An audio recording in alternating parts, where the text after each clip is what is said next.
اول من شروع کنم یا تو شروع کنی؟ شروع کن. آیا ما به من تو چهارپاهه؟ آره. بگو. خب آیا ما به من در ویلیج اسپان میشه؟ آره. داشت بسته.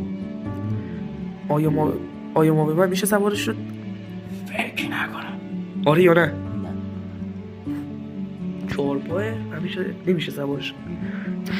آیا ما به من میشه رامش کرد؟ نه. داشت من بعد بکنم خودم. خب آیا ما به من میشه چیزی بهش داد اهلیش کرد؟ از لحاظ اهلی بودن که یه لحظه استاد. نه. خب آیا ما به من موجود وحشیه میتونه بهت حمله کنه؟ نه. تو ویلیج اسپان میشه وحشی هم نیست؟ یا آیا ما به من چی بگم وحشیه چطوریه؟ وحشی. به آیا ما به من میشه سوارشه؟ نه. آیا ما به من توی یک مکان خاصی منظور میاد یا نه، مثلا مثل ندری جایی؟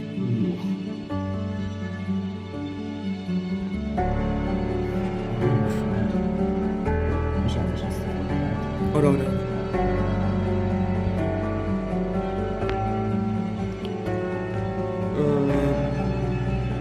آیا ما به من از این چیزاییه که فقط وحشی ها مثلا میتونن سوارش بشن؟ بچه حقیقت سخت. آیا ما به من دماغ گنده داره؟ آره. باخته واقعا بار بسر.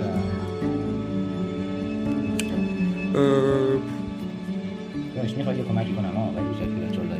بگو. ما به تیسپایه. ما به من تیسپای.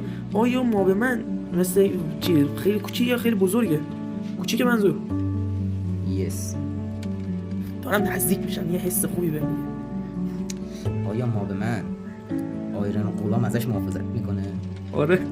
باختم. آیا ما به من